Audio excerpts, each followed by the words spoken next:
ሰላም ጤና ይስጥልኝ ውድ የ24/7 ዜና ተከታታዮቻችን፣ የሰዓቱን ዜና ይዤ ቀርቤያለሁ። እስከ ፍጻሜው አብራችሁን ቆዩ። የምንለቃቸው መረጃዎች እንዲደርሳችሁ ላይክ፣ ሼር እና ሰብስክራይብ ማድረጋችሁን እንዳትረሱ በማለት ወደ ዜናው አለፍ።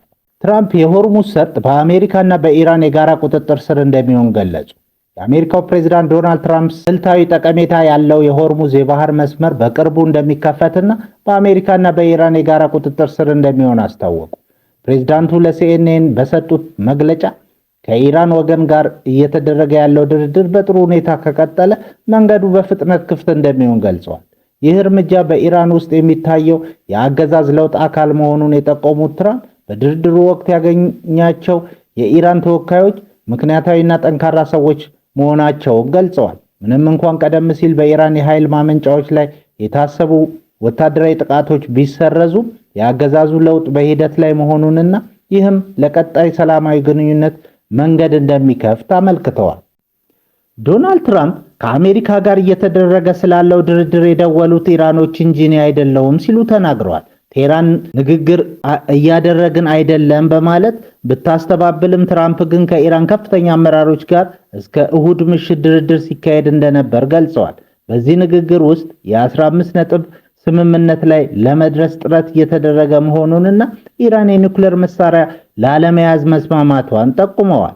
ይሁን እንጂ ትራምፕ ስምምነት ላይ መድረስ ዋስትና መስጠት አልችልም ሲሉ ጥንቃቄ የታከለበት አስተያየት ሰጥተዋል። በሌላ በኩል የኢራን ባለስልጣናት የትራምፕ ንግግር የገበያ ዋጋን ለመቆጣጠር የታለመ የሐሰት ዜና ነው ሲሉ ነቅፈውታል። መሐመድ ታሊባፍ ከትራምፕ ጋር የሚደራደሩት የ64 ዓመቱ ኢራናዊ ቁልፍ ሰው ከዚህ ቀደም ከንቲባ፣ ፓይለት፣ የፖሊስ አዛዥና የካሜኒ ታማኝ የነበሩ ሰው ነበሩ። ዋይት ሃውስ ባወጣው መረጃና ኢራን በተዘዋዋሪ ባረጋገጠችው መነሻ በትራምፕ አባባል ከፍተኛ ደረጃ ላይ ደርሷል ለተባለው በኢራንና በአሜሪካ መካከል ላለው ድርድር መሐመድ ካብር ቃሊባፍ ቁልፍ ሰው ሊሆኑ እንደሚችሉ ተገልጿል። ቃሊባፍ ራሳቸው በአሁኑ ወቅት ማንኛውም አይነት ግንኙነት መኖሩን እያስተባበሉ ሲሆን ይህ አጠቃላይ ሁኔታ የአሜሪካ አመራር ገበያውን ለማረጋጋት የፈጠሩት ሴራ ነው በማለት ይገልጹታል። በማንኛውም ሁኔታ አብዛኞቹ የኢራን ዋና መሪዎች በተገደሉበት በዚህ ወሳኝ የጦርነት ወቅት መሐመድ ባካር ቃሊባፍ ወሳኝ ሰው እየሆኑ መጥተዋል። የቀድሞ የልዩ ዘብ አዛዥ፣ የቴህራን ከንቲባ፣ የፖሊስ አዛዥና የፕሬዝዳንት እጩ የነበሩት ቃሊባፍ በፖለቲካ በደህንነት አገልግሎቶችና በኢራን የሃይማኖት ልሂቃን መካከል ዋና አገናኝ ናቸው። የካሚኒ የረጅም ጊዜ ታማኝና የልጃቸው የሞጅታባ የቅርብ ሰው የሆኑት ቃሊባፍ በእስራኤልና በአሜሪካ ላይ ጠንካራ ተቃውሞ ሲያሰሙ ቆይተዋል። በቅርቡም ለተፈጸመባቸው ጥቃት በቀል እንደሚወስዱ ዝተዋል። ካሚኒ ለትራምፕና ለኔታንያሁ በሰጡት መግለጫ እንድታቆሙልን እስክትለምኑን ድረስ ከባድ ድብደባ እንፈጽማለን ሲሉ ቃል ገብተዋል። ቃሊባን ሲናገሩ ለእነዚህ ሁለት ቆሻሻ ወንጀለኞችና ወኪሎቻቸው የምነግራቸው ቀይ መስመራችንን አልፋችኋል፣ ዋጋውንም መክፈል አለባችሁ ብለዋል።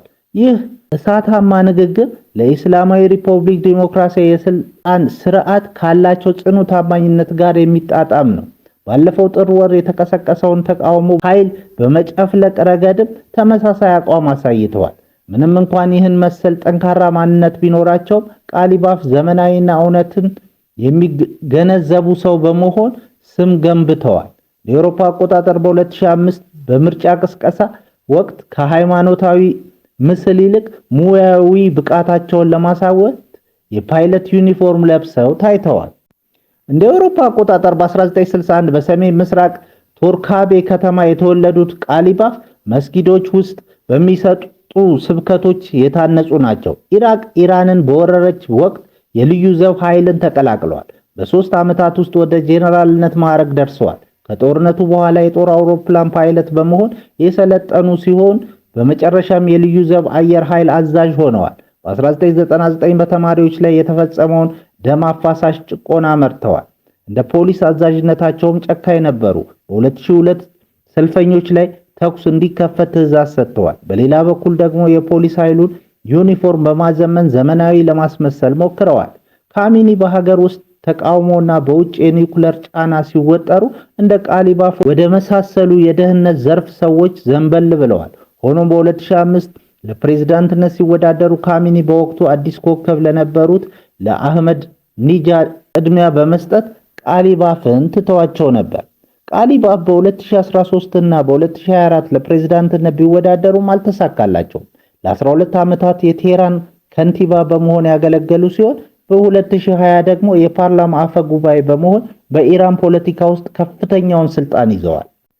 በኮሎምቢያ 125 ሰዎችን የጫነ ወታደራዊ አውሮፕላን ተከሰከሰ። በኮሎምቢያ ፑርቶ ሎጊዝማም አካባቢ 125 ሰዎች አሳፍሮ የነበረ የሀገሪቱ አየር ኃይል ንብረት የሆነ ሄርኩለስ አውሮፕላን መከስከሱ ተረጋገጠ። የኮሎምቢያ አየር ኃይል አዛዥ ጀነራል ካርሎስ ፈርናንዶ ሲልቫ እንደገለጹት በአውሮፕላኑ ውስጥ 114 ወታደሮችና 11 የበረራ ሰራተኞች ነበሩ። አደጋው የደረሰው መጋቢት 14 ቀን 2018 ዓመተ ምህረት ጠዋት 3 ሰዓት ከ50 ደቂቃ አካባቢ አውሮፕላኑ ከማኮብኮቢያው ለመነሳት በሚሞክርበት ወቅት ነው። የሀገሪቱ መከላከያ ሚኒስትር ፔድሮ ሳንቼዝ ሱዋሬዝ አውሮፕላኑ መነሻውን ከፑቱማዮ በማድረግ ወደ ዋና ከተማዋ ቦጎታ ለመጓዝ ሲዘጋጅ አደጋው እንደደረሰበት አረጋግጠዋል። የአካባቢው ባለስልጣናት በአውሮፕላኑ ላይ ተከስቶ የነበረው የእሳት አደጋ መቆጣጠራቸውን የገለጹ ሲሆን የሀገሪቱ ፕሬዝዳንት ጉስታቮ ፔድሮ እና የክልሉ አስተዳዳሪዎች በደረሰው አደጋ የተሰማቸውን ጥልቅ ሐዘን ገልጸዋል። የአደጋው መንስኤ በዝርዝር እየተጣራ መሆኑንም ታውቋል።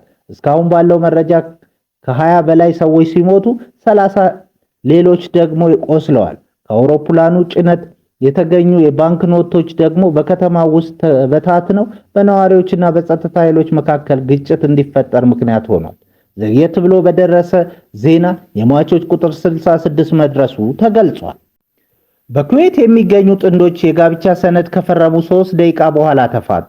ይህ ክስተት በአገሪቱ ታሪክ አጭር ጊዜ የቆየ ጋብቻ ሆኖ ተመዝግቧል።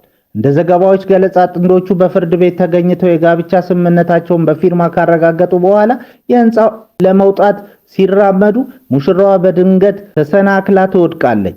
በዚህ ወቅት ሙሽራው ሊረዳት ከመሞከር ይልቅ ደደብ በማለት የሰደባት ሲሆን ድርጊቱ ያስቆጣት ሙሽራም ወዲያውኑ ወደ ዳኛው ዘንድ በመመለስ ጋብቻውን እንዲፈርስ ጠይቃለች።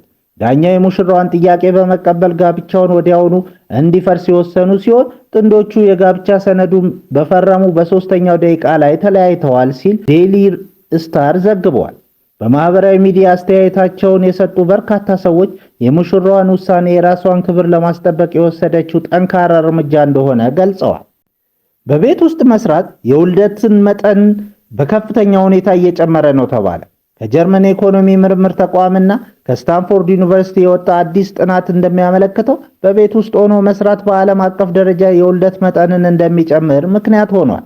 የአውሮፓ አቆጣጠር ከ2023 እስከ 2025 በ38 ሀገራት ላይ የተካሄደው ይህ ጥናት ቢያንስ በሳምንት አንድ ቀን በቤት ውስጥ የሚሰሩ ጥንዶች ካልሰሩት ጋር ሲነጻጸሩ የ14% የውልደት ብልጫ አሳይተዋል። ጥናቱ የሥራ ዓለም ለውጥ በቤተሰብ መዋቅር ላይ እያመጣ ያለውን አዎንታዊ ተጽዕኖ በግልጽ ያሳያል። ክቡራን አድማጮቻችን ለሰዓቱ ያልናቸውን ዜናዎች በዚህ እናበቃለን።